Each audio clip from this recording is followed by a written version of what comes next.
اعوذ باللہ من الشیطان الرجیم بسم اللہ الرحمن الرحیم الحمد للہ الذی لا یبلغ مدحتہ القائلون ولا یحصی نعماءہ العادون ولا یؤدی حقہ المجتہدون فطر الخلائق بقدرته ونشر الرياح برحمته ووتدا بالصخور ميدان أرضه والصلاة والسلام والتحية والإكرام على النبي المصطفى والرسول المجتبى الذي دنا فتدلى فكان قاب قوسين أو أدنى هو الذي سمي في السماء بأحمد وفي الأرضين بأبي القاسم المصطفى محمد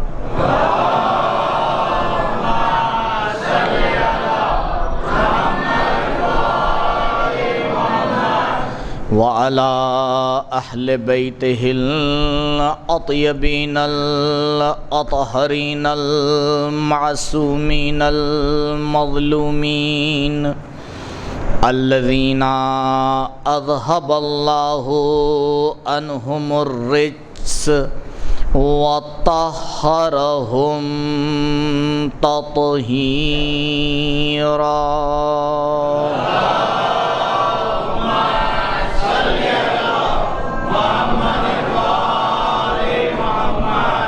ولا سيما على الحجة الثاني عشر بقية الله المنتظر ولعنة الله على أعدائهم وقتلتهم ومنكري فضائلهم أجمعين من الآن إلى لقاء يوم الدين أما بعد فقد قال محمد بن علي الباقر عليهما الصلاة والسلام لما خلق الله العقل استنطقه وقال له أقبل فأقبل ثم قال له أدبر فأدبر ثم قال وعزتي وجلالي ما خلقت شيئا احب الی منک. درود پڑھیں بر محمد و آل محمد.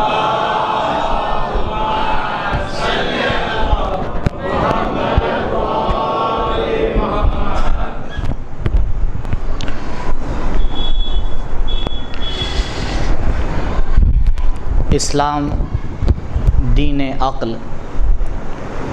اس عنوان کے ذیل میں انشاءاللہ پروردگار نے اگر توفیق دی تو آپ کی خدمت میں کچھ عرائض پیش کرنا ہے. اور اس گفتگو کے لیے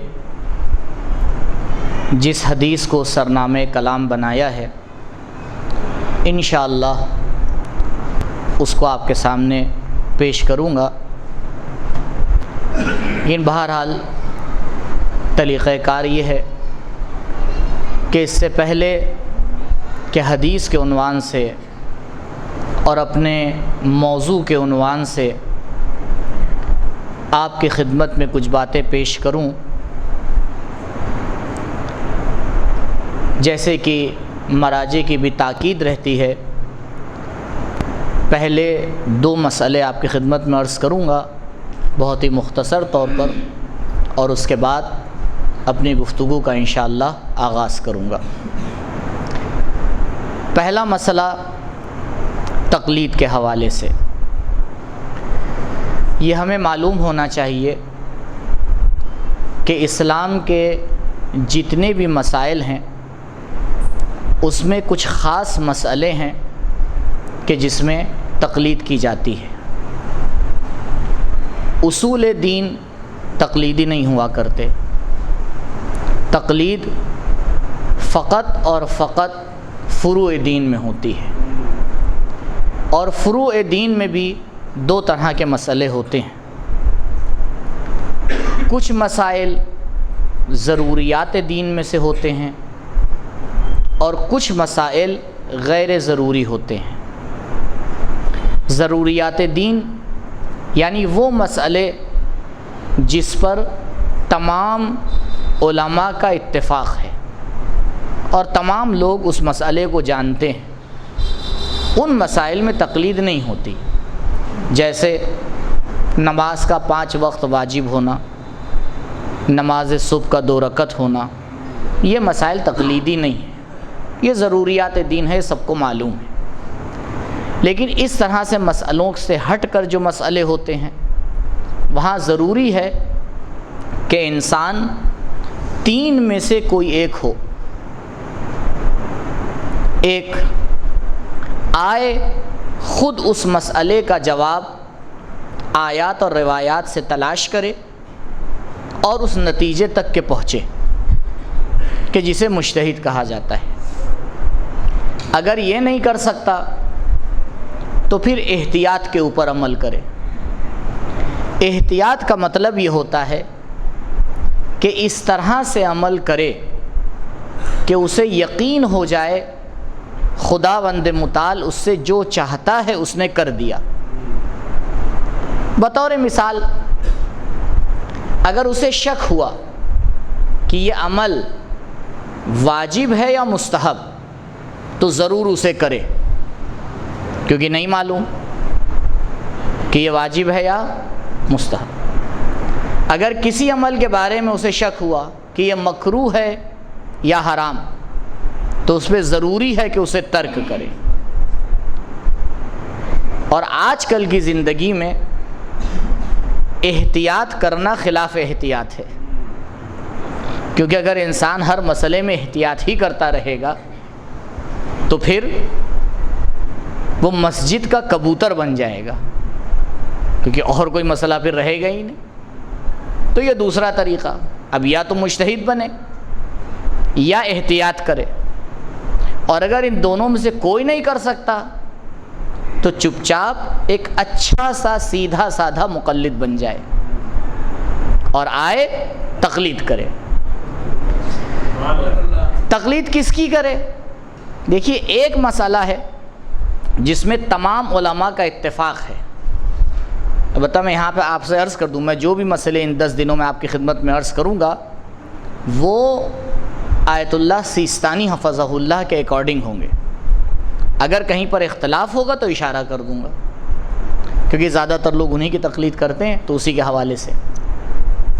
البتہ جہاں پر تھوڑا بہت فرق ہوگا انشاءاللہ کوشش کروں گا کہ آپ کی خدمت میں بیان کروں۔ دیکھیے، ایک مسئلہ ہے جس میں ضروری ہے، اور یہ تھوڑا سا باریکی ہے، اس میں غور فرمائیے گا۔ ضروری ہے انسان اس میں عالم کی تقلید کرے، ایک مسئلہ، اور وہ مسئلہ یہ ہے، کیا عالم کی تقلید ضروری ہے؟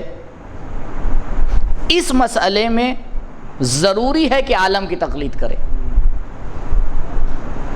یہ انسان جیسے ہی بالغ ہوتا ہے مکلف ہوتا ہے اور اس کے اوپر دین کی ذمہ داری ہوتی ہے، اور وہ آ کے دیکھتا ہے کہ مجتہد تو میں ہوں نہیں،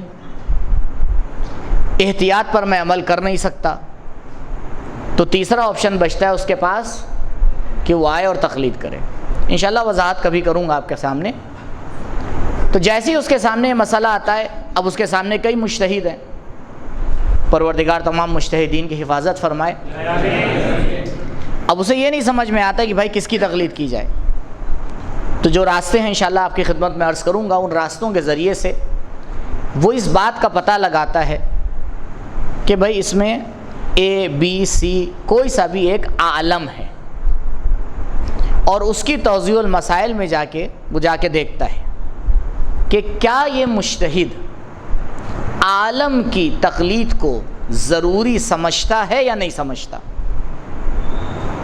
اگر وہ عالم مجتہد عالم کی تقلید کو ضروری سمجھتا ہے تو بات ختم ہو گئی، اب اسی کی تقلید کرنا ہے اسے، کیونکہ اس کی نظر میں وہ شخص عالم ہے اور اس کا فتویٰ یہ ہے کہ تقلید کس کی ہوگی، عالم کی ہی ہوگی، تو بات یہاں پہ ختم ہو جاتی۔ لیکن اگر عالم مجتہد نے آ کے یہ کہہ دیا کہ نہیں ضروری نہیں ہے عالم کی تقلید کی جائے، تب اس کو اختیار ہے، اس کے سامنے جے بھی مجتہد ہیں اس میں کسی کی بھی وہ تقلید کر سکتا ہے۔ البتہ اس مسئلے میں آیت اللہ سیستانی حفظہ اللہ اور آیت اللہ خامنئی حفظہ اللہ دونوں کا فتویٰ سیم ہے، دونوں کا کہنا یہ ہے کہ احتیاط واجب یہ ہے کہ مجتہد عالم کی ہی تقلید کی جائے۔ یہ دو مسئلے آج کے، انشاءاللہ جو دو مسئلے کل کے ہوں گے کل آپ کی خدمت میں عرض کروں گا۔ درود پڑھیں بر محمد و آل محمد۔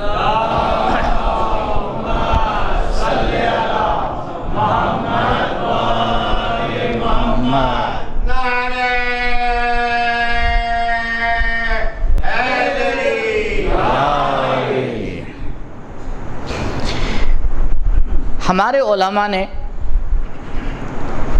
اہل بیت علیہم الصلاۃ والسلام کے معارف اور ان کی باتوں کی حفاظت کے لیے بہت کوششیں برداشت کیں، اور ان کی روایات کو آ کر مختلف کتابوں میں آ کے جمع کیا۔ روایات کی کتاب متعدد کتابیں ہیں ہمارے پاس روایات کی، جس میں سے ایک کتاب ہے کتاب کافی، جس کا نام آپ سب نے سنا ہوگا۔ کتاب کافی زبان غیبت میں لکھی گئی ہے۔ وہ زمانہ جب امام غیبت میں گئے ہیں، لیکن ابھی غیبت صغریٰ کا زمانہ ہے، اور جناب محمد ابن یعقوب کلینی نے اس کتاب کو 8 جلد کے اوپر لکھا ہے۔ 20 سال آپ نے محنت کی ہے، اور 20 سال محنت کرنے کے بعد یہ نایاب تحفہ ہمارے اور آپ کے حوالے کیا ہے۔ البتہ اس بات کا بھی ہمیں خیال رہنا چاہیے کہ مکتب تشیع میں فقط ایک کتاب ایسی ہے جسے شیعہ علماء شروع سے لے کر آخر تک پوری طرح سے صحیح مانتے ہیں، بس ایک کتاب ہے۔ اس کے علاوہ کوئی کتاب آپ کو نہیں ملے گی کہ جس کو ہم شروع سے آخر تک پوری طرح صحیح مانتے ہوں۔ لہٰذا شیعوں میں آپ کو کوئی کتاب صحیح کے نام سے نظر نہیں آئے گی۔ کیوں؟ کیونکہ صحیح کا مطلب یہ ہوتا ہے کہ لکھنے والا معصوم ہو۔ جب غیر معصوم لکھے گا تو کتنا ہی بڑا عالم کیوں نہ ہو، معصوم کی برابری نہیں کر سکتا۔ لہٰذا تمام علماء شیعہ کا اتفاق ہے کہ تنہا قرآن ایک ایسی کتاب ہے کہ لا رطب ولا یابس الا فی کتاب مبین، بائے بسم اللہ سے لے کر سین والناس تک ایک حرف تو دور کی بات ہے، ایک حرکت بھی اس میں غلط نہیں ہو سکتی۔ لہذا تنہا یہ قرآن کے پاس یہ امتیاز ہے۔ قرآن کے علاوہ آپ کسی بھی کتاب کے اوپر کتنے ہی بڑے معتبر عالم نے لکھی ہو، آپ ہاتھ رکھ کے یہ نہیں کہہ سکتے کہ اس میں تمام کلام شروع سے آخر تک صحیح ہے۔ اور عزیزوں، اس کا نتیجہ یہ ہوا کہ آج تک ہمارے مکتب میں اجتہاد باقی ہے۔ جنہی نے اپنی کتابوں کو صحیح بنا دیا، انہی نے اجتہاد کے دروازے کو بند کر دیا۔ ہم نے کہا کہ ہر مجتہد کے لیے ضروری ہے کہ وہ روایات پہ آ کے ریسرچ کرے، ہر روایت کے بارے میں آ کے فیصلہ لے کہ یہ معصوم نے کہا ہے یا نہیں کہا ہے۔ لہٰذا باب اجتہاد آج تک ہمارے درمیان کھلا ہوا ہے۔ کتاب کافی بہترین اور معتبر ترین کتاب ہے ہمارے درمیان، اور ایسی نایاب کتاب ہے کہ جس کا ثانی آپ کو نہیں ملے گا، لیکن اس کا یہ مطلب نہیں ہے کہ وہ کتاب قرآن کی برابری کر لے۔ قرآن کی آیات کے بارے میں اجتہاد نہیں ہوتا ہے، قرآن کی تفسیر کے بارے میں اجتہاد ہوتا ہے، لیکن خود روایات کے بارے میں اجتہاد کیا جاتا ہے۔ مجتہد پہلے آ کے یہ طے کرتا ہے کہ یہ کلام معصوم نے کہا ہے یا نہیں کہا ہے۔ جب تک یہ ثابت نہ ہو جائے کہ یہ کلام معصوم کا کلام ہے یا نہیں ہے، اس کے بارے میں گفتگو کرنا ہی بیکار ہے۔ بھئی پہلے یہ ثابت ہونا چاہیے کہ معصوم کے دہان مبارک سے یہ الفاظ ثابت ہوئے ہیں، اور اگر آپ اسی بات کو ثابت نہ کر پائیے تو اس کلام میں اور دوسرے کلام میں فرق کیا رہ جائے گا؟ شیخ کلینی علیہ الرحمہ نے جو 20 سال میں کتاب کافی کو لکھا، سب سے بہترین طریقے سے آ کے انہی نے اس کتاب کے چیپٹر بنائے۔ ایسا نہیں ہے کہ مسلمانوں کے درمیان یا شیعوں کے درمیان اس سے پہلے کوئی حدیث کی کتاب نہیں لکھی گئی تھی، ضرور لکھی گئی تھی، اور بھی کتابیں موجود تھیں، لیکن جو امتیاز کتاب کافی کا ہے وہ یہ ہے کہ شیخ کلینی نے جب کتاب کافی کی روایات کو جمع کیا تو ہر رائٹر کے لیے یہ فیصلہ لینا تھوڑا سخت ہے کہ کس روایت کو پہلے رکھے اور کس روایت کو بعد میں رکھے۔ نماز ستون دین ہے۔ اہل سنت کے بہت سے علماء نے اپنی کتابوں کے پہلے چیپٹر کا عنوان کتاب الصلاۃ رکھا ہے، نماز سے شروع کیا۔ بعض علماء نے کہا کہ بھئی دیکھیے، نماز سے پہلے آپ کو پتہ ہونا چاہیے دین کسے کہتے ہیں، تو انہی نے جو دین سے متعلق روایات تھیں ان کو سب سے پہلے لا کے رکھا۔ اور آپ اس بات کی طرف متوجہ ہوں گے کہ یہ ترتیب دینا اتنا آسان کام نہیں ہے۔ بھئی مثال کے طور پر جب فروع دین کو ہم اور آپ گناتے ہیں تو آگے کہتے ہیں نماز، روزہ، حج، زکوٰۃ۔ تو بھائی پہلے حج کیوں بعد میں زکوٰۃ کیوں؟ آپ کہہ دیے زکوٰۃ پھر حج، اس کے بعد خمس کیوں؟ آج ہم میں اور آپ میں سے جتنے لوگ یہاں بیٹھے کتنے لوگ زکوٰۃ دیتے ہیں؟ بھائی زکوٰۃ واجب ہوتی ہی نہیں تو دیں گے کہاں سے؟ خمس کتنے دیتے ہیں؟ انشاءاللہ کی سب دیتے ہیں۔ تو بھائی خمس کو پہلے ہونا چاہیے، زکوٰۃ کو بعد میں ہونا چاہیے۔ تو یہ جو ترتیب ہے، اس ترتیب کے اوپر بھی گفتگو ہوتی ہے۔ ایسا ہی نہیں ہے کہ جہاں دل چاہا وہاں روایت کو اٹھا کے رکھ دیا، نہیں، روایات کی ترتیب میں ایک لاجیکلی رابطہ ہونا چاہیے۔ ہمارے علماء یہاں تک کہ غور کرتے ہیں کہ کس روایت کو کس چیپٹر میں لے جا کے رکھیں تاکہ سمجھ میں آئے۔ شیخ کلینی نے جو سب سے پہلا چیپٹر، یعنی کتاب کافی کی پہلی جلد اصول کافی، اصول کافی کا پہلا چیپٹر، اب آپ سوچیں شیخ کلینی نے پہلا چیپٹر جو ہے اس کا عنوان کیا رکھا ہوگا؟ اس سے پہلے آپ کو کسی بھی مسلمانوں کی کتاب میں یہ عنوان نظر نہیں آئے گا۔ آپ نے عنوان رکھا کتاب العقل والجہل، پہلی کتاب اس کا عنوان رکھا گیا عقل اور جہل کے بارے میں کتاب۔ اب کوئی آ کے شیخ کلینی سے پوچھے کہ شیخ کلینی اس سے پہلے تو کسی عالم نے اس طرح سے نہیں رکھا، تو آپ نے سب سے پہلے یہ عنوان کیوں رکھا؟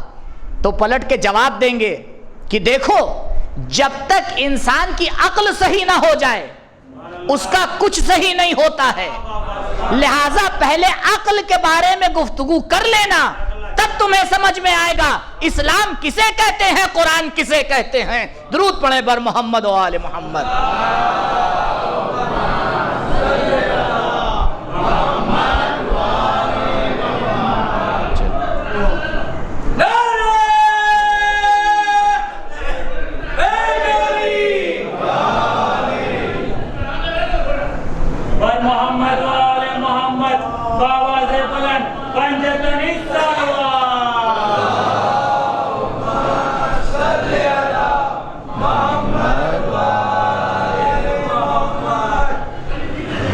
دیکھیے یہ مسئلہ میں آج یہیں حل کر دوں تاکہ باقی 9 دن مجھے کوئی پریشانی نہ ہو۔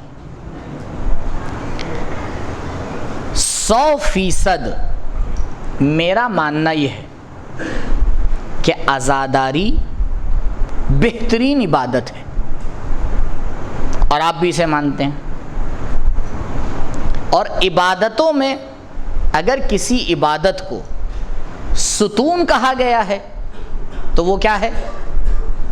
ابھی میں نے آپ کے سامنے روایت پڑھی، الصلاۃ عمود الدین، نماز دین کا ستون ہے۔ اور نماز کے بارے میں کہا جاتا ہے کہ اگر جماعت سے پڑھی جائے اور 10 لوگوں سے زیادہ ہو جائیں تو پھر ملائکہ بھی اس کا ثواب نہیں لکھ سکتے، اور اگر لوگوں کو یہ پتہ ہوتا کہ جماعت کی پہلی صف کا ثواب کتنا ہے تو پہلی صف میں جگہ لینے کے لیے لوگ ایک دوسرے کے ساتھ جہاد کرتے۔ آپ نے غور کیا؟ تو عزاداروں، عزاداری ایسے ہی ہے، پہلی صف میں رہا کریے، یہ کہنا نہ پڑے آگے بڑھیے۔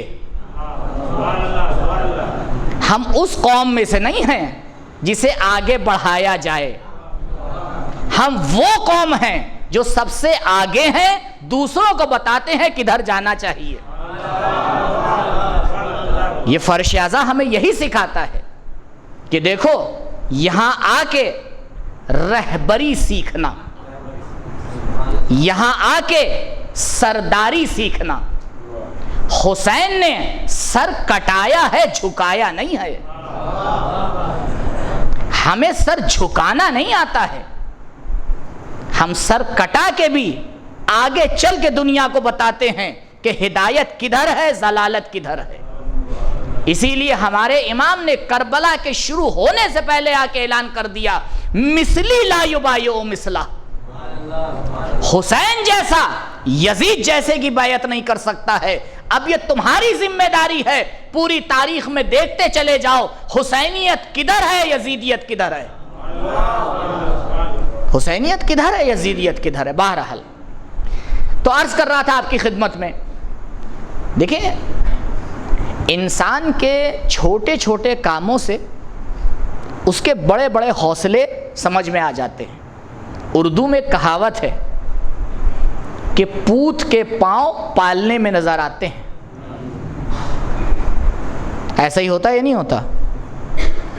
تو جس نے پالنے میں اجدر کے 2 ٹکڑے کر دیے ہوں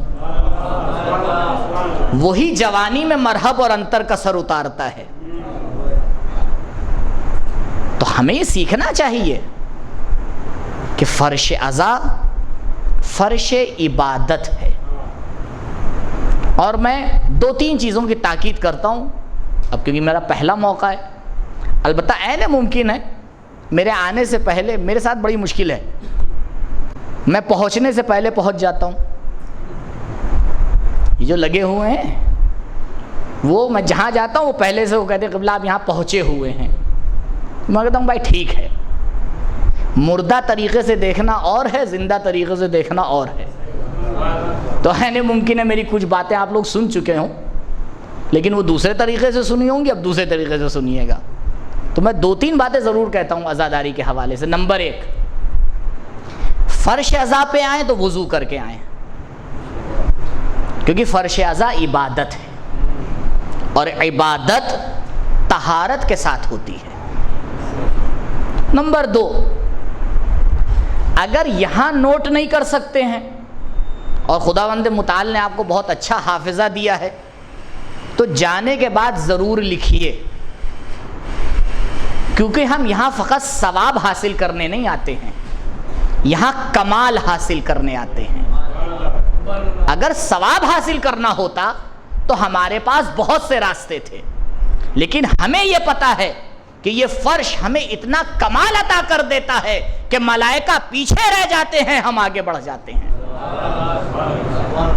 اور آپ دیکھیں دوسری قوموں میں ہمارے اندر یہی فرق ہے، اور یہ میں چیلنج سے آپ کے ساتھ کہہ رہا ہوں۔ آپ ہمارے اس جوان کو جس کو دین کے بارے میں بہت زیادہ نہیں پتا ہے، آپ اس سے پوچھئے، اور دوسرے قوموں کے جوانوں سے جن کو دین کے بارے میں بہت کچھ پتا ہے پھر پوچھئے۔ ہمارا ان پڑھ ان کے پڑھے لکھے سے بہتر ہوتا ہے۔ اور ایسا کیوں ہے؟ ایسا اس ممبر کی وجہ سے ہے۔ اگر یہ ممبر نہ ہوتا، یہ مسائل ہمارے اور آپ کے درمیان بیان نہ کیے جاتے، تو شاید ہمارا حال دوسروں سے بہت بدتر ہوتا۔ لیکن یہ صدقہ جاریہ ہے ثانی زہرا سلام اللہ علیہا کا،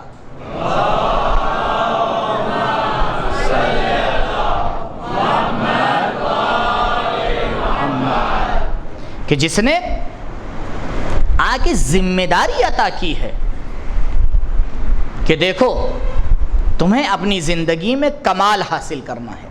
انشاءاللہ صرف اسی کمال کے اوپر ایک دن گفتگو کریں گے۔ تو پہلی بات، باوضو آئیں۔ دوسری بات، کوشش کریں کچھ لے کے جائیں۔ اگر میں ممبر پہ آؤں اور صرف آپ کا وقت لے لوں اور آپ کو کچھ دے نہ پاؤں تو یہ کام تو کوئی بھی کر سکتا ہے۔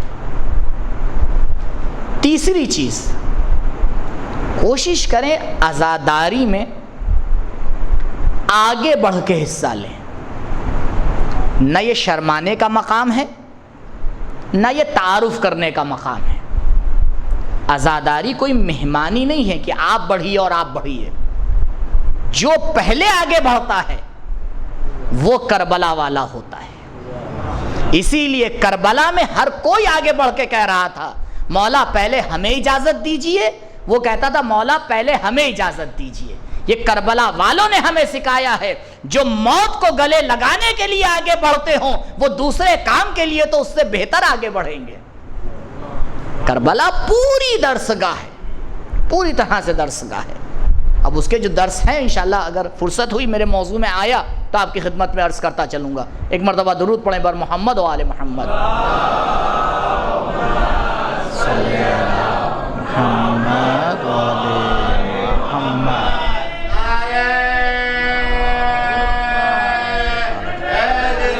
یا علی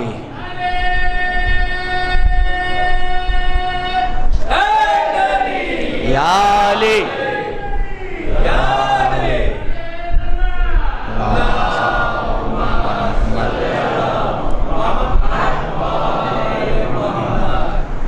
یہ پہلے دن میرے لیے بڑے مسائل ہو جاتے ہیں۔ دیکھیے ایک جملہ اور عرض کر دوں بس پھر اپنی بات کی طرف پلٹوں۔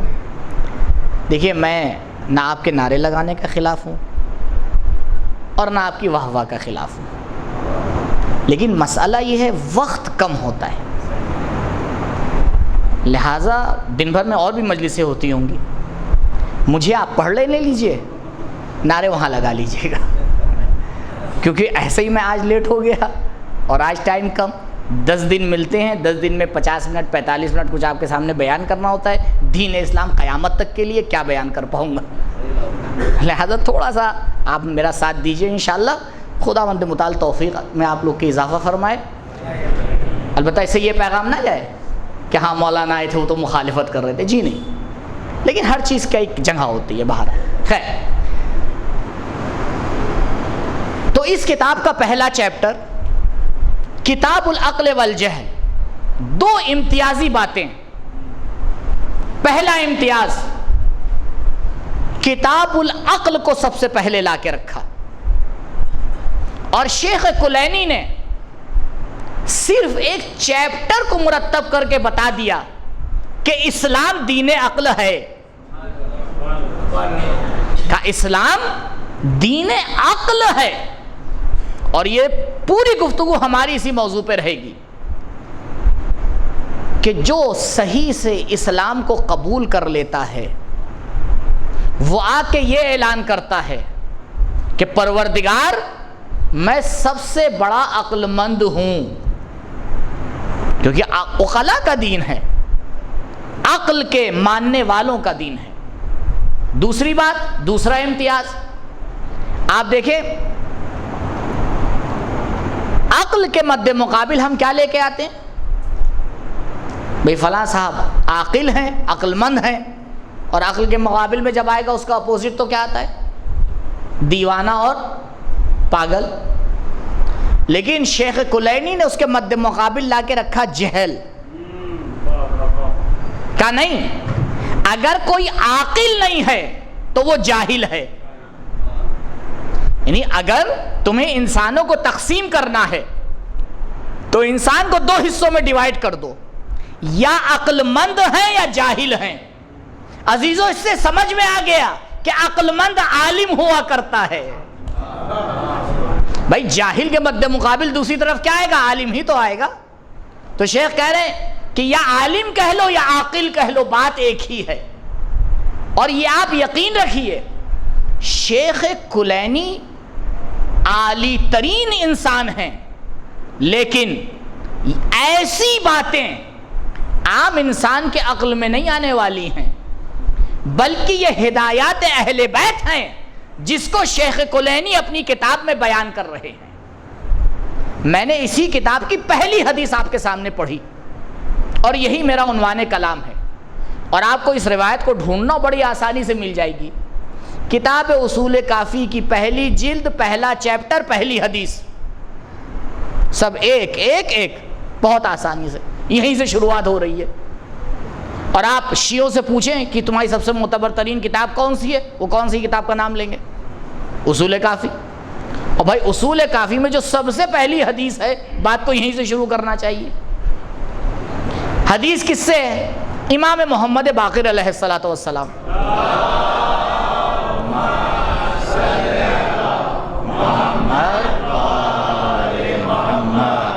حدیث کا ترجمہ پہلے آپ کے سامنے پیش کر دوں. مولا فرماتے ہیں لما خلق اللہ العقل، جب پروردگار نے عقل کو خلق کیا، استنطقہ، عقل کو بولنے پہ مجبور کیا. اس سے کہا بول، میرا جواب دے. ثم قال لہ، اور پھر پروردگار نے عقل کو اپنا مخاطب بنایا. عزیزوں، خداوند متعال ہر کسی کو اپنا مخاطب نہیں بناتا. ہم اور آپ ہر کسی کو اپنا مخاطب نہیں بناتے. اگر کوئی ہماری نظروں سے گر جائے تو پھر ہم اسے سلام کرنا گوارا نہیں سمجھتے. پاس سے گزر جائیں گے لیکن اس کی طرف دیکھتے نہیں ہیں. کیوں؟ کیونکہ وہ ہماری نظروں سے گر گیا ہے. بس یہی مسئلہ ہے، اگر انسان خدا کی نظروں سے گر جاتا ہے تو پھر پروردگار اسے اپنا مخاطب بھی نہیں بناتا. اور جب خدا مخاطب نہ بنائے تو خدا والے بھی مخاطب نہیں بناتے. اور جب خدا والے مخاطب نہیں بناتے ہیں تو خدا کی مخلوق بھی مخاطب نہیں بناتی. کیوں؟ کیونکہ پوری کائنات ارادہ پروردگار کے اوپر کام کر رہی ہے. اے انسان، تو خدا کے نزدیک اپنے آپ کو عزیز بنا لے، پوری کائنات کے سامنے تو عزیز بن جائے گا. لیکن اگر خدا کے سامنے تو نے اپنے آپ کو گرا دیا تو پوری کائنات تجھے اپنی نظروں سے گرا دے گی. ایک کام کے اوپر انسان محنت کر لے. امام سجاد علیہ السلام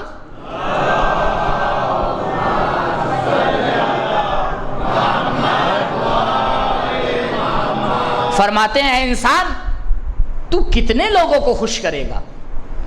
تو ایک کو خوش کرتا ہے دوسرا ناراض ہو جاتا ہے، دوسرے کو خوش کرتا ہے تیسرا ناراض ہو جاتا ہے. اسی میں تیری جوانی ادھیڑپن میں آ جاتی ہے، ادھیڑپن بڑھاپے میں آ جاتا ہے، بڑھاپے سے تو قبر میں چلا جاتا ہے. پوری زندگی تیری محنت اسی بات پہ لگی رہتی ہے، آج اسے خوش کر لیں، کل اسے خوش کر لیں، پرسوں اسے خوش کر لیں. لیکن نتیجہ یہ ہوتا ہے نہ پہلے والے کو خوش کر پاتا ہے نہ دوسرے والے کو خوش کر پاتا ہے. اس مسئلے کا حل کیا ہے؟ کہاں حل؟ آؤ ان لوگوں سے پوچھو کہ جو خلاق کائنات کے سامنے اس خلقت کا نظارہ کر رہے تھے، وہ آ کے تمہیں بتائیں گے. کہا اے انسان کیوں اپنی طرح کے انسانوں کو خوش کرنے میں لگا رہتا ہے؟ اپنے پروردگار کو اپنے آپ سے خوش کر لے. اگر وہ تجھ سے خوش ہو جائے گا تو پوری کائنات تجھ سے خوش ہو جائے گی. تو ایک کام کر لے، ایک کام کر، پروردگار کو اپنے آپ سے راضی کر لے. اگر پروردگار تیرا تجھ سے راضی ہو جائے گا تو پھر خلائق کو تجھ سے راضی ہونا ہی پڑے گا، کیونکہ پوری کائنات ارادے پروردگار پر چل رہی ہے. اور اگر اس حالت میں بھی کوئی تجھ سے ناراض ہو گیا تو پھر اس کی پرواہ نہ کرنا، اس کی پرواہ نہ کرنا، کیونکہ یہ ہماری ذمہ داری نہیں ہے. ہماری دوستی اس سے ہے جس کی دوستی خدا سے ہو، ہماری دشمنی اس سے ہے جس کی دشمنی خدا سے ہو. لہٰذا یہ سیدھا قانون وہاں جا کے پہنچتا ہے.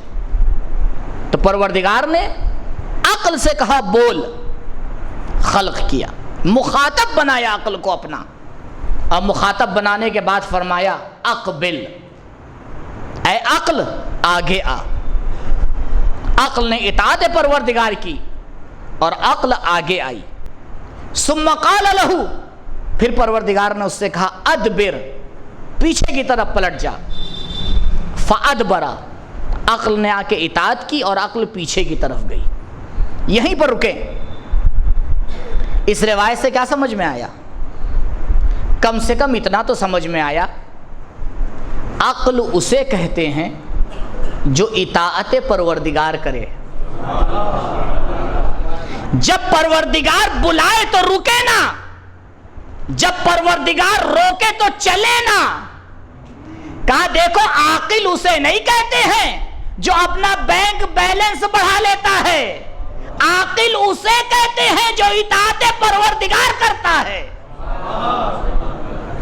پروردگار نے جب عقل کے اس کارنامے کو دیکھا، قال، پروردگار نے کہا بعزتی و جلالی، میری عزت اور میری جلالت کی قسم.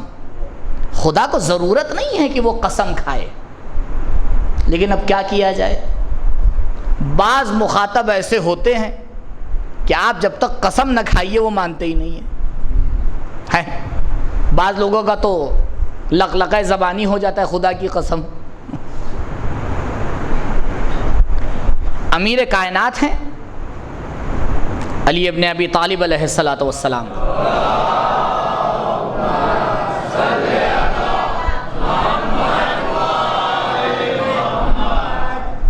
آپ کی کوئی چیز کوئی شخص چرا لیتا ہے.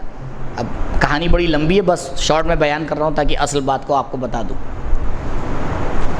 مسئلہ قاضی کے پاس پہنچتا ہے، دونوں پہنچتے ہیں. تو اسلامی قانون کے اعتبار سے جو چیز جس کے ہاتھ میں ہے اسے اس کا مالک سمجھا جاتا ہے. اور اگر کوئی دوسرا کہہ رہا ہے کہ یہ چیز میری ہے تو اس کے لیے ضروری ہوتا ہے کہ وہ کوئی شاہد لے کے آئے، کوئی گواہ لے کے آئے کہ بھائی وہ آ کے گواہ دے کہ نہیں یہ چیز اس کی نہیں ہے، جس کے پاس ہے ان کی ہے. اور اگر اس کے پاس کوئی گواہ نہیں ہوتا ہے تو پھر قاضی اس سے کہتا ہے کہ تم قسم کھاؤ. تو یہی ہوا، طریقہ کار یہی اسلام کا. تو قاضی نے حضرت سے کہا کہ یا علی آپ کوئی گواہ پیش کر دیجئے. حضرت نے کہا بھائی میرے پاس کوئی گواہ نہیں ہے. اس نے کہا اچھا اگر گواہ نہیں ہے تو قسم کھا لیجئے. حضرت نے کہا نہیں قسم بھی نہیں کھاؤں گا. کہا پھر؟ کہا یہ چیز اسی کے پاس رہن دو. بات ختم ہو گئی. اب قاضی وہاں سے ہٹا. کہا یا علی مجھے تو پتہ ہے آپ جو کہتے ہیں وہ ہو جاتا ہے. ایسا نہیں ہے کہ جیسا ہے آپ کہتے ہیں. نہیں, یہ تو ہر کوئی کر سکتا ہے. اگر دو آدمی آپ کے سامنے بیٹھے آپ کہتے ہیں دو لوگ بیٹھیں گے تو ہر کوئی کر لے گا. تو اس میں اور مولا میں فرق کیا ہوا؟ کہا فرق تم میں اور مولا میں یہ ہے کہ تم جو ہوتا ہے وہ بتاتے ہو. علی جو بتاتے ہیں وہ ہو جاتا ہے. بہت فرق ہے. کہا یا علی ایک قسم کھا لیتے معاملہ حل ہو جاتا. جواب سنیے مولا کا. کہا نہیں, میرا پروردگار اتنا عظیم ہے کہ میں ایک دنیا کی چھوٹی سی چیز کے لیے اس کی قسم نہیں کھا سکتا. اللہ اکبر. ہم علی والے ہیں. عزیزوں خیال کیا کریے کہ ہم کس چیز کے بارے میں کہاں پہ قسم کھا لیتے ہیں. مولا کہہ رہے نہیں مجھے چیز تو میری تھی لیکن قانونی اعتبار سے مجھے یہ کام کرنا پڑتا. نہیں, مال دنیا تو علی نے کہہ دیا کہ قد طلقتک ثلاثا,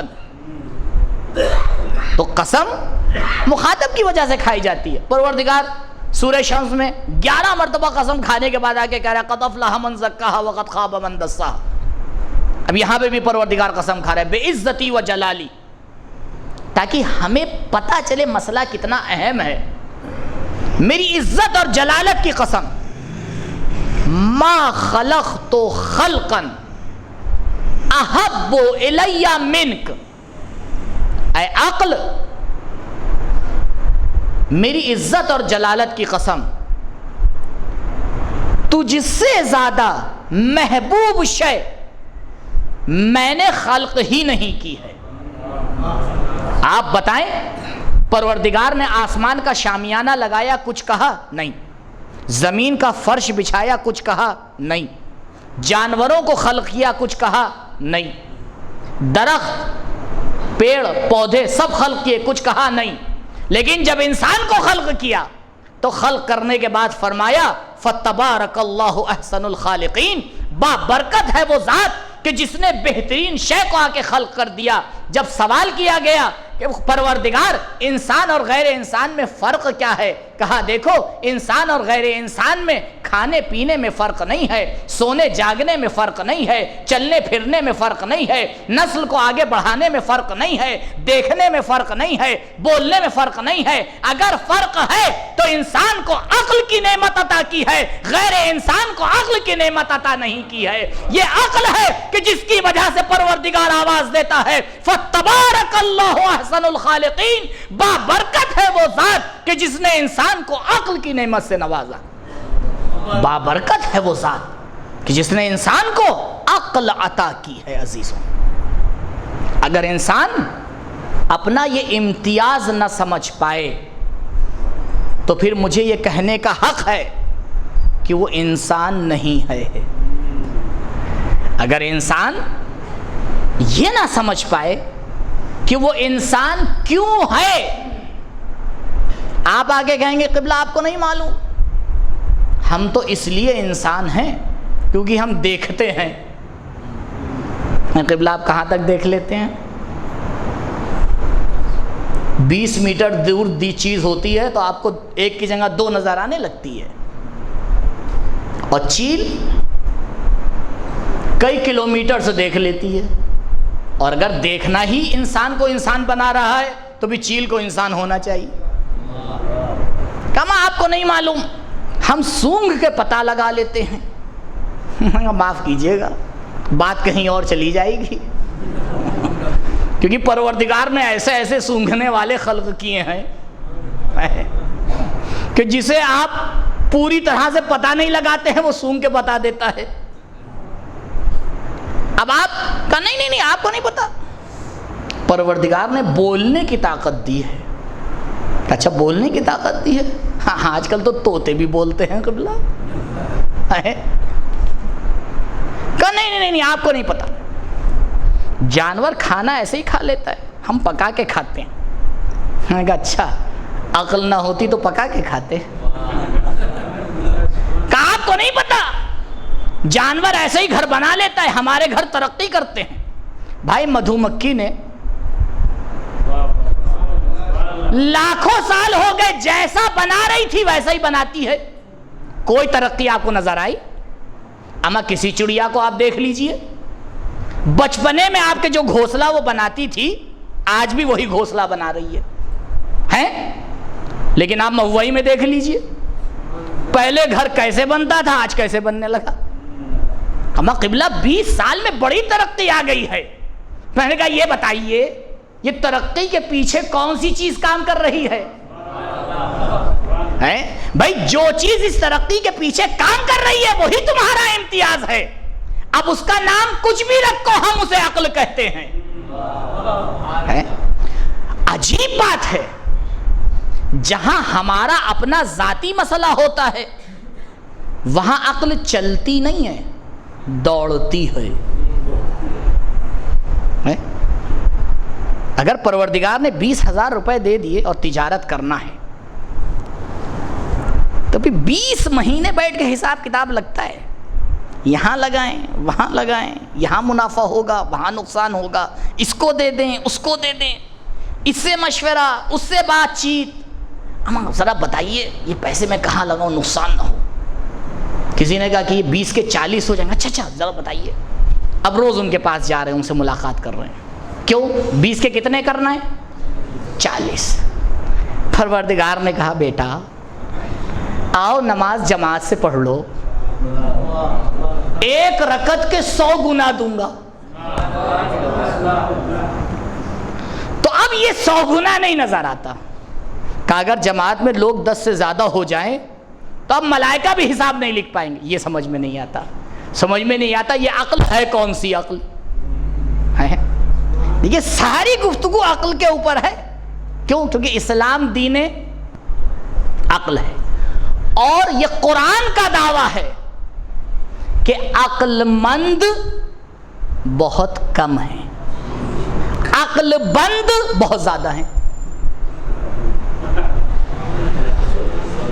ایک حرف کا فرق ہے. اب یہ آپ کو طے کرنا ہے کہ عقل مند ہیں یا عقل بند ہیں. اس میں دیکھیے مسئلہ یہ ہے کہ ہم لوگ ہیں بڑے امانت دار، بہت امانت دار.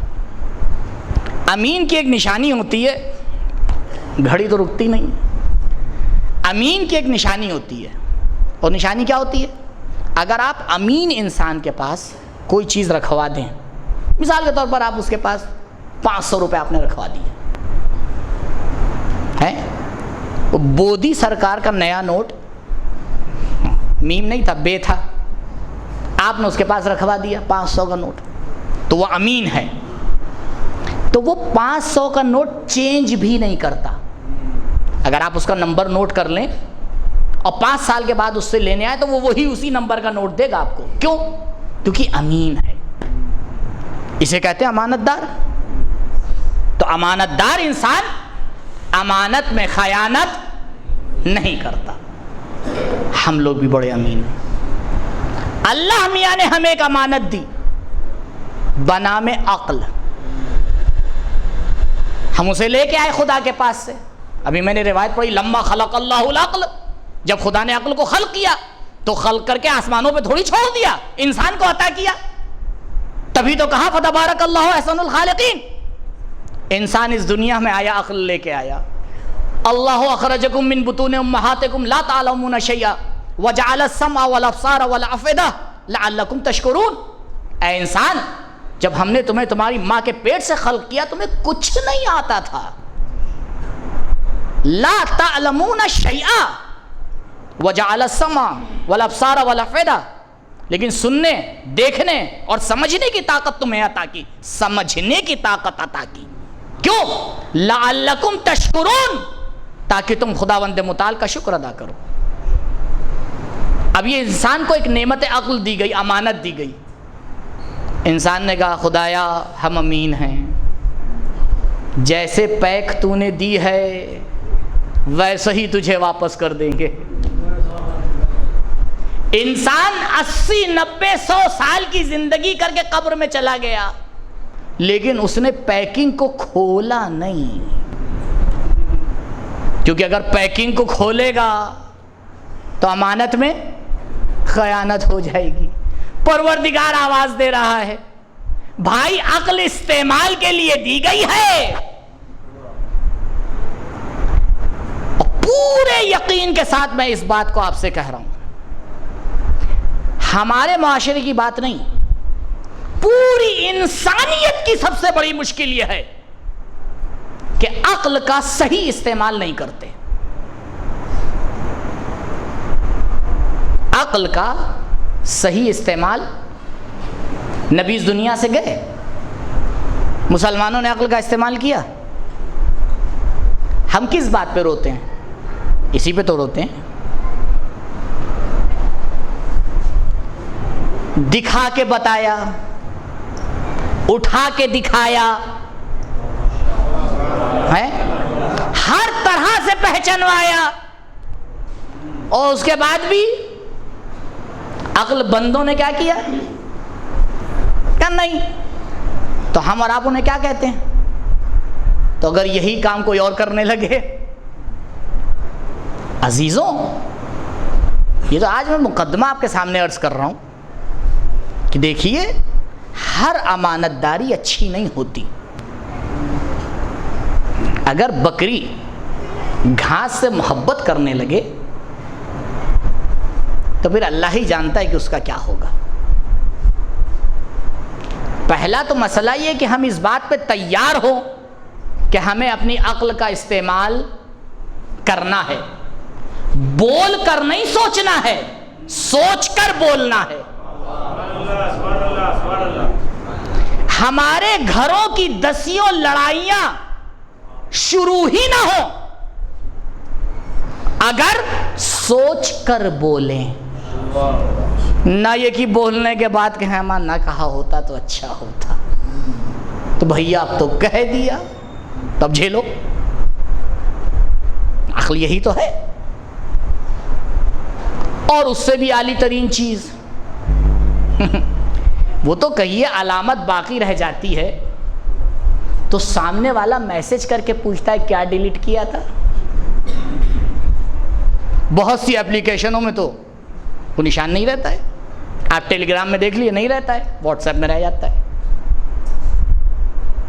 تو چالاک لوگ بھیا اب کچھ کرنا پڑے گا، تو بھائی بغیر سوچے میسج کیا ہی کیوں جو ڈیلیٹ کرنا پڑے؟ نہیں، کیوں؟ جذباتی ہیں. جواب دینا ضروری ہے. میرے بھائی اگر مخاطب حق کی بات کہہ رہا ہے تو قبول کرنا ضروری ہے. یہ قبول کرنا عقل کا تقاضا ہے. عزیزوں جھکنا ہمیشہ ہار کی علامت نہیں ہوتی ہے، حر بننا چاہیے. جو جھک کر بھی اپنی فتح کا اعلان کرتا ہے، تمہیں کیا معلوم، حق کو قبول کر لینا علی والوں کی نشانی ہے. حق کو قبول کرنے علی والوں کی نشانی ہے. کہا نہیں پروردگار ہم بڑے امانت دار ہیں، جیسی لے کے آئے ہیں ویسے ہی واپس کریں گے. اللہ نے کہا ٹھیک ہے، پھر دیکھتے ہیں کہ تم کتنا کمال حاصل کرتے ہو. خیر گفتگو کروں گا انشاءاللہ عقل کے حوالے سے آپ کے سامنے، آج وقت کم تھا. کاش انسان اس بات کو سمجھ جاتا. دنیا میں ظلم اسی لیے پنپتا ہے کہ ظالم جاہل ہوتا ہے. یہ جاہل عاقل کے مقابلے میں ہے، جو اصول کافی میں آپ کے سامنے بیان کیا. اگر اس کے پاس عقل ہوتی، معذرت، اگر وہ اپنی عقل کا استعمال کرتا تو کبھی بھی آخرت کا سودا دنیا سے نہ کرتا. پوری رات ٹہل رہا ہے، رے کی حکومت لے لوں یا حسین کا ساتھ دے دوں؟ اور آخر میں کیا فیصلہ کیا کہ یہ نقد ہے، اسے کس نے دیکھا ہے؟ اے کاش اسے پتا ہوتا کہ وہ اس سے زیادہ نقد ہے، وہ ابھی ہے، ہوگی نہیں۔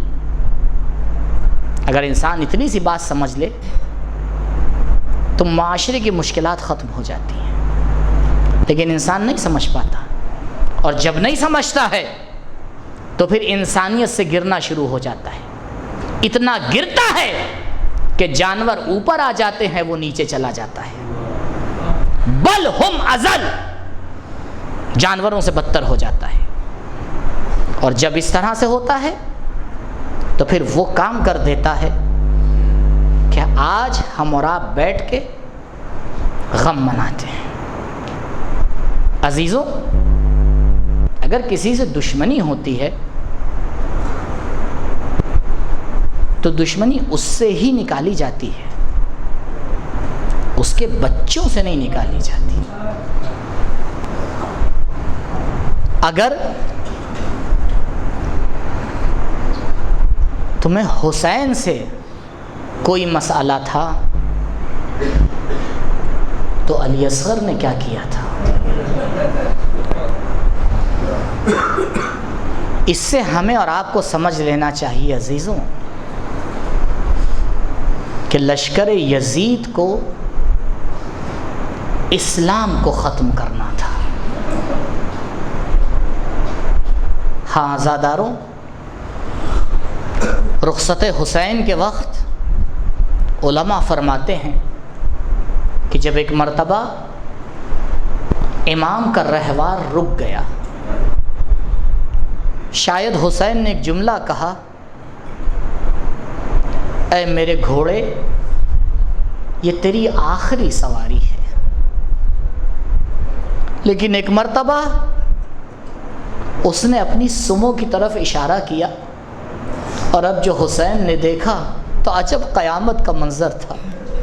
ایک بچی سم اسبا سے لپٹی ہوئی بین کر رہی تھی، میرے بابا کے گھوڑے میرے بابا کو کہاں لے کے جا رہا ہے؟ صبح سے جو بھی رن میں گیا ہے وہ واپس نہیں آیا ہے۔ عزاداروں، ذرا سا تصور کریں کہ کسی بچی کا باپ اس طرح سے رخصت ہو رہا ہو، اس کی کیا کیفیت ہوگی۔ ایک مرتبہ حسین نے سکینہ کو دیکھا، ایک جملہ کہا، سکینہ، ارے تم تو ہمیں الوداع کہہ چکی تھیں، ارے تم تو ہمیں رخصت کر چکی تھیں، یہ بتاؤ اب کس لیے میرا راستہ روک دیا ہے؟ سکینہ نے ایک مرتبہ کہا، بابا ذرا زین سے زمین پر آ جائیے، سکینہ کو آپ سے کچھ کہنا ہے۔ بس عزاداروں تصور کر لیجئے، اس وقت حسین اپنے اختیار سے زین سے زمین پر آ رہے ہیں، کچھ دیر کے بعد زہرا کا لال دوبارہ زین سے زمین پر آئے گا، لیکن راوی یہ جملے لکھے گا، کانا جسمہ کل قنفوز، امام کا جسم ساہی کی طرح ہو گیا تھا، اتنے کانٹے پیوست تھے، اتنے تیر پیوست تھے کہ جسم زمین پر نہ پہنچا بلکہ وہیں پر رک گیا۔ حوالداروں، حسین سرزمین کربلا پہ بیٹھتے ہیں۔ ہاں سکینہ بتاؤ حسین سے کیا خواہش ہے؟ کہا بابا ذرا اس سرزمین پر لیٹ جائیے۔ اللہ اکبر، شہنشاہ کربلا سرزمین کربلا پہ لیٹتے ہیں، سکینہ اپنا سر حسین کے سینے پہ رکھ دیتی ہے۔ بس ہاتھ جوڑ کے کہوں گا، سکینہ ارے یہ آخری الوداع ہے، یہ آخری الوداع ہے، اب اس کے بعد تمہیں حسین کا سینہ نہیں ملے گا۔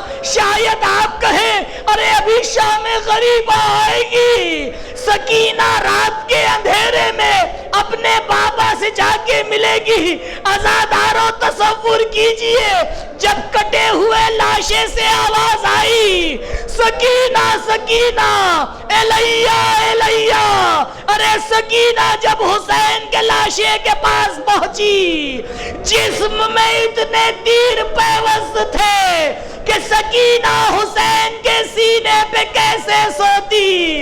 ایک مرتبہ حسین کے پاؤں کو پکڑا، بابا سکینہ کو کیسے سکون آئے گا؟ جزاکم ربکم خیر الجزا۔ ہاں زادارو، حسین کی اس لاڈلی نے کربلا کے پیغام کو کوفے سے شام تک کے پہنچا دیا، اور شام میں پہنچانے کے بعد ایک مرتبہ جب سکینہ اس دنیا سے رخصت ہو گئی تو سید سجاد علیہ السلام اب سکینہ کو دفن کرنا چاہتے ہیں۔ آپ سوچیں سید سجاد کیسے دفن کرے؟ ارے کوئی ساتھ دینے والا نہیں ہے۔ شاید شام کے علی کو مدینے کا علی یاد آیا ہو۔ دادا ارے جب زہرا کو دفن کرنا تھا کوئی ساتھ دینے والا نہیں تھا، علی تصور کر رہے تھے پروردگار یہ کیسا امتحان ہے۔ ایک مرتبہ قبر سے دو ہاتھ نمودار ہوئے، یا علی میری امانت مجھے واپس کر دو۔ شاید شام کے زندان میں حسین کے ہاتھ نمودار ہوئے ہوں گے، بیٹا سید سجاد حسین کی امانت کو حسین کو واپس کر دو۔ شاید سید سجاد نے کہا ہو، بابا جب امانت دی تھی رخسار پر نشان نہ تھے، دامن جلا ہوا نہ تھا، کانوں سے خون نہ بہ رہا تھا، آج جب امانت واپس ہو رہی ہے جسم زخمی ہے رخسار نیلے ہے۔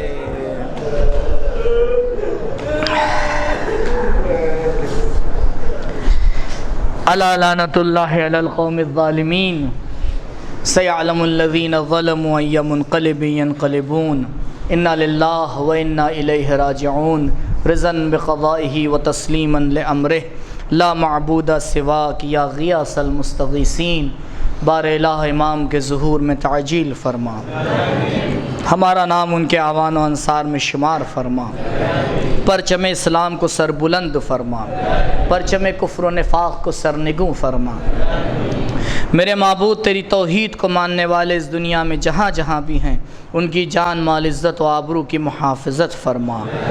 بار الہ اس وبا کی گرفت میں جو لوگ آ گئے ہیں انہیں شفاء عاجل و کامل عنایت فرما، جو اس دنیا سے جا چکے ہیں ان پر اپنی رحمت خاصہ کا نزول فرما۔ پروردگار علماء عالم کا سایہ ہمارے سروں پہ باقی رکھ، مملکت اسلامیہ کا تحفظ فرما۔ پروردگار محبت اہل بیت عزاداری سید الشہداء تا قیامت ہماری نسلوں میں باقی رکھ۔ بار الہ جب ہم اس دنیا سے جائیں تو ایک ہاتھ میں قرآن دوسرے میں دامن اہل بیت ہو۔